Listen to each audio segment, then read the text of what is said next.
for the kirtan charge is for humanity at large. It's a practice so cool, like the rays of the moon. It's the fruit of wisdom with joy that's arisen, so sweet to the taste, we go there in great haste. You who are divine, this sound is sublime, with thousands of names, they all are the same.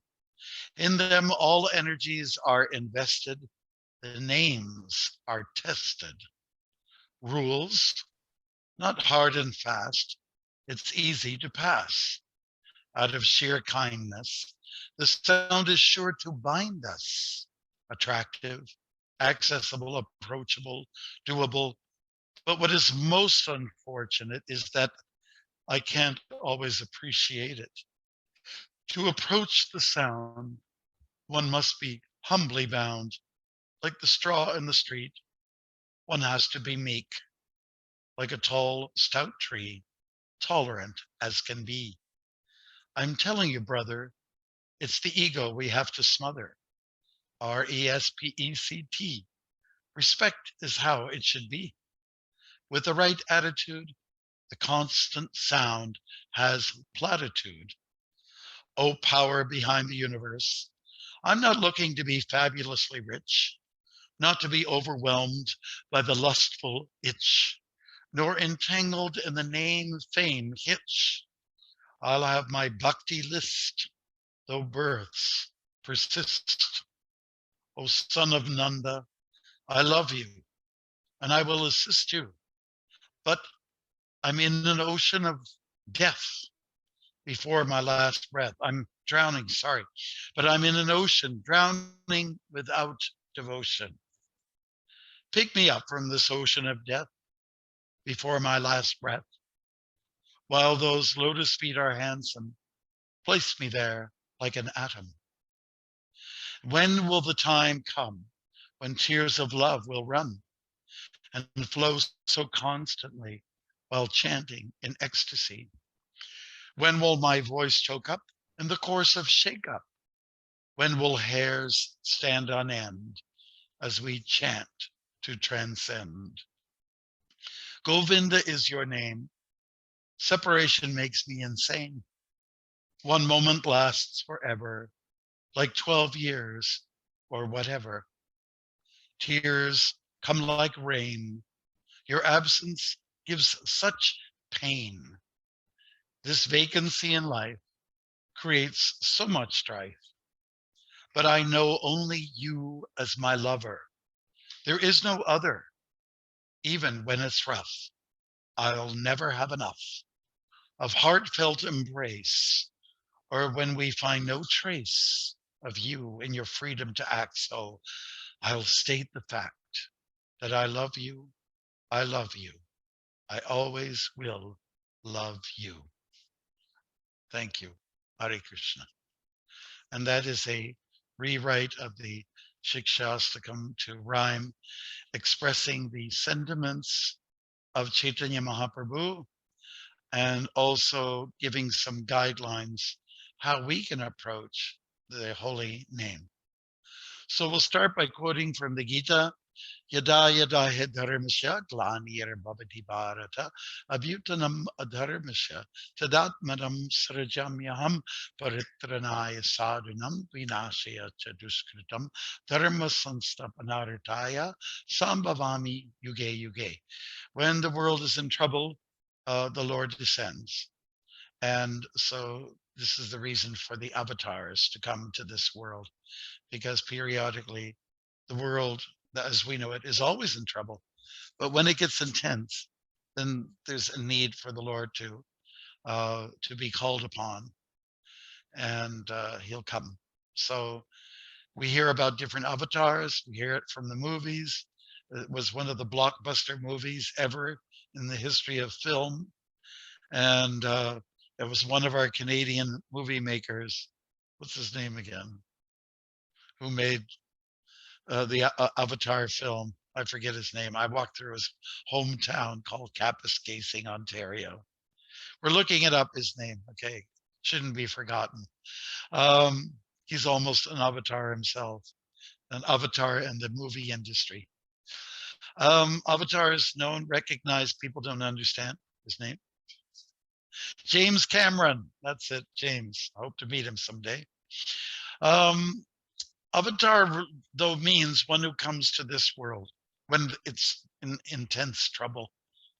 The avatar comes in mostly human forms, human-like forms, sometimes animal forms. The popular Avatar, the 10 avatars, it's kind of like half and half. Half of them are human, half of them are coming from an animal, reptile, or kind of fish background, aquatic, whatever mammal species. This avatar that we are celebrating 1 week from today is Chaitanya Mahaprabhu, and he's known as Golden because he had a light complexion. If you go to India, especially in the south, in the Dravidian culture, people have dark skin. Some people even have little kinky hair.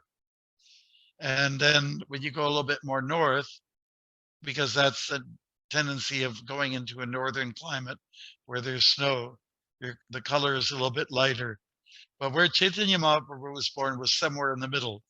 He was not in the south and he was not in the north, but somewhere in the middle.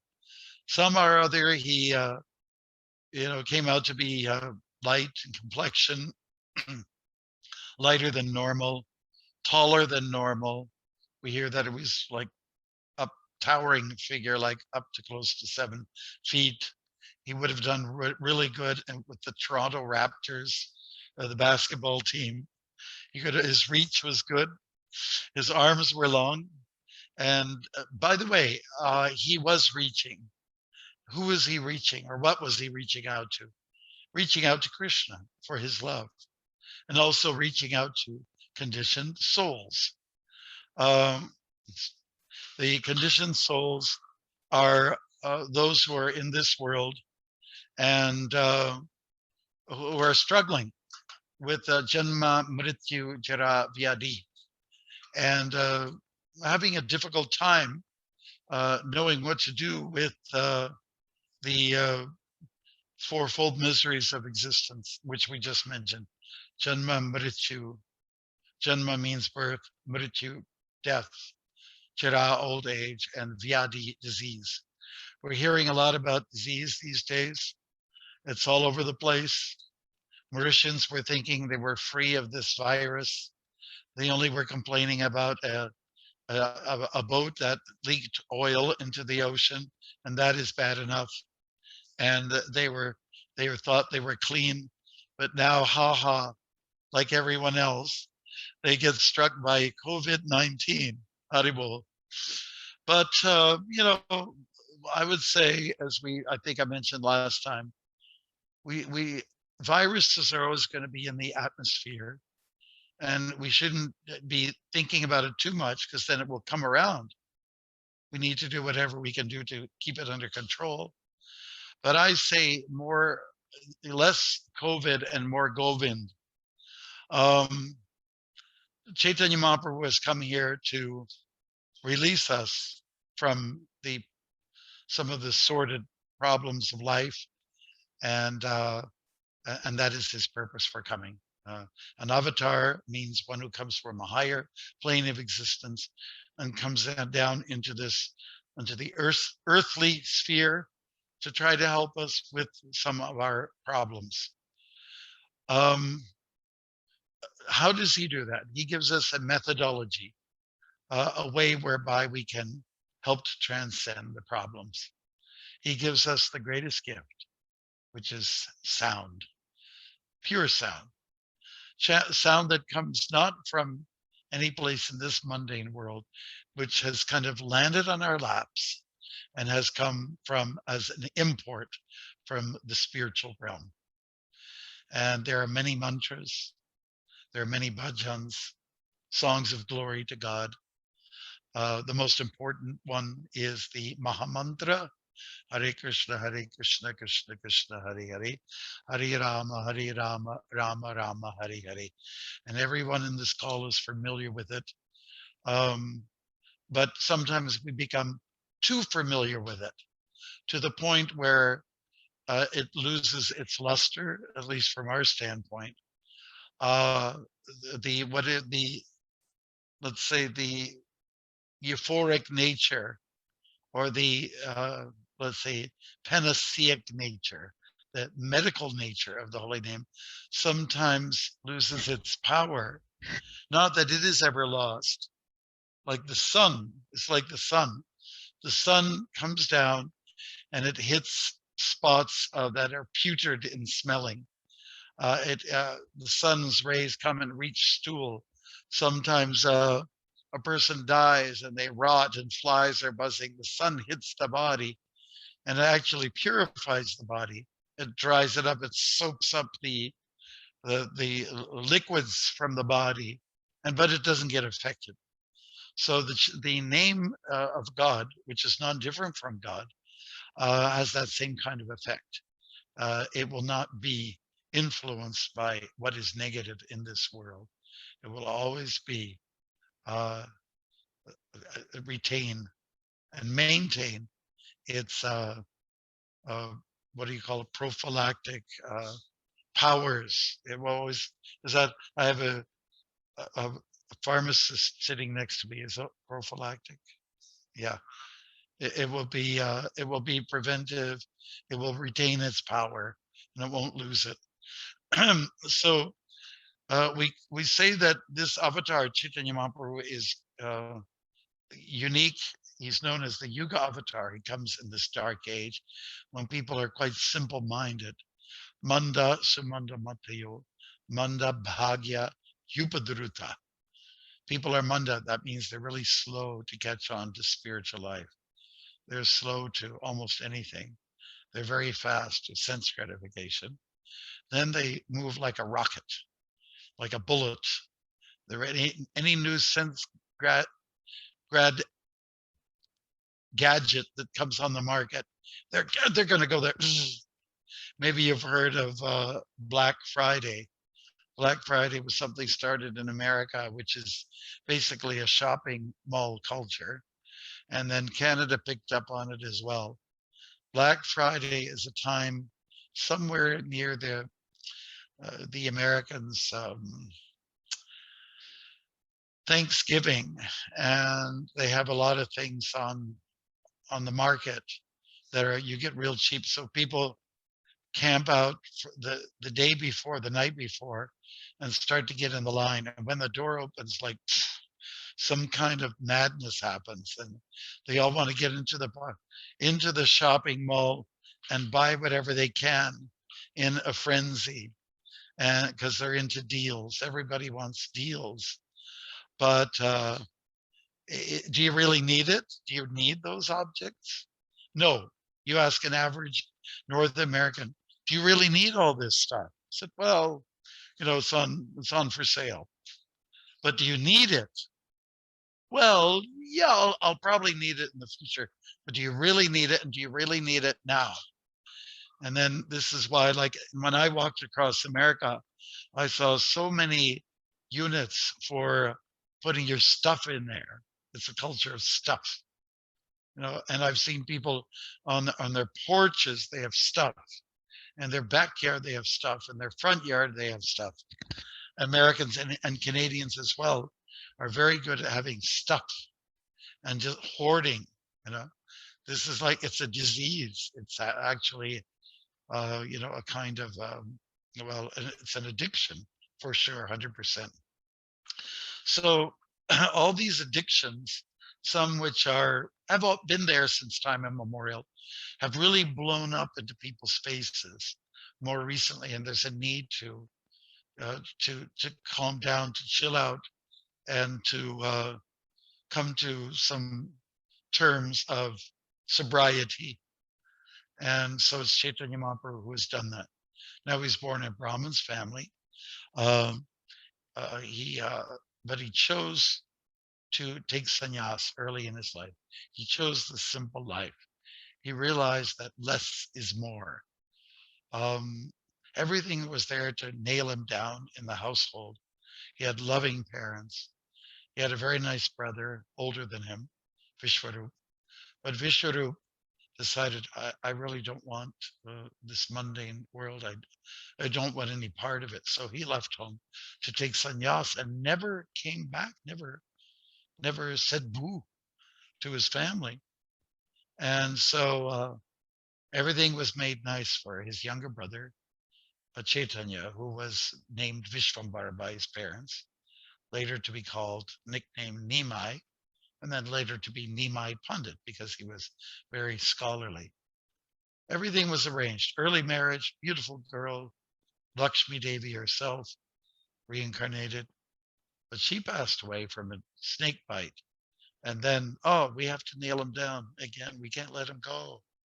And so he had a second wife after the first one perished. And her name, the second one, is Vishnupriya. And she was very devoted, very saintly. It was actually a good match. But this avatar, golden avatar, Chaitanya, he had a calling and his heart was being pulled. Talk about reaching.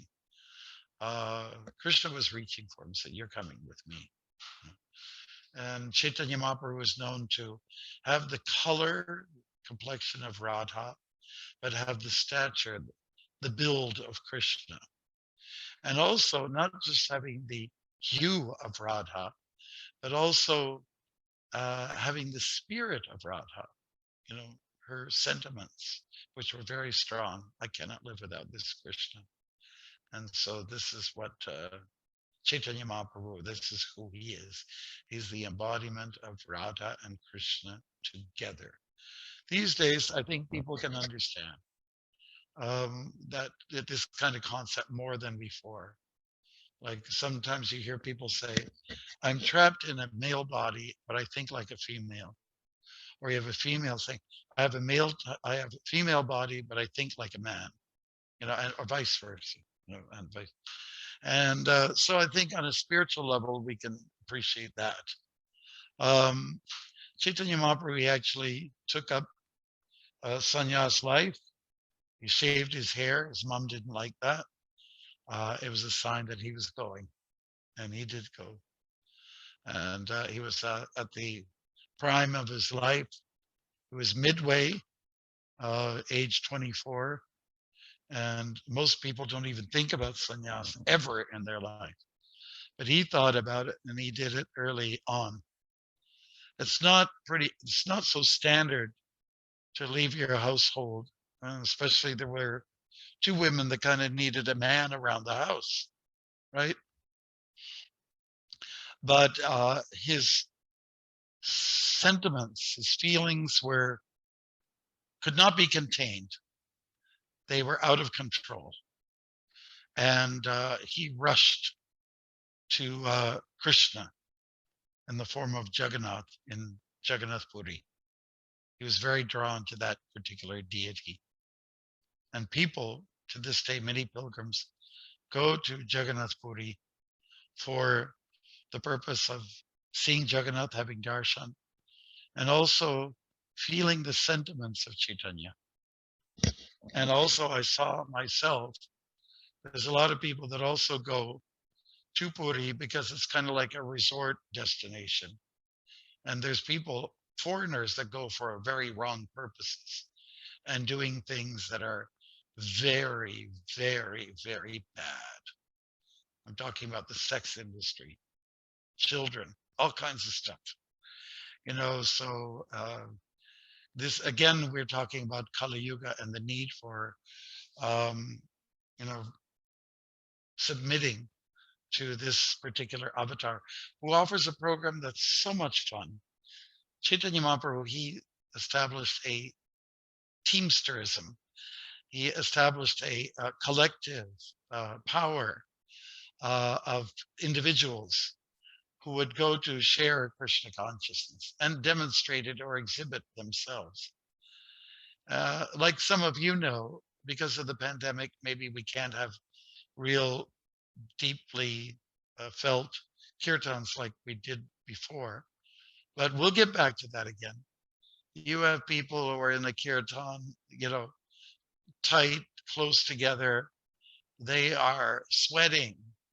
They're beating the drum. They're dancing a frenzy, and they're singing like crazy.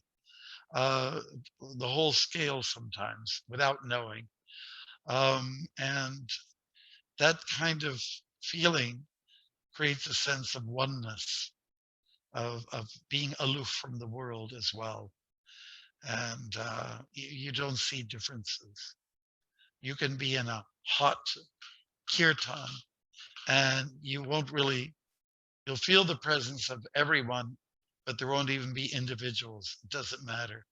Ego has been, like smothered.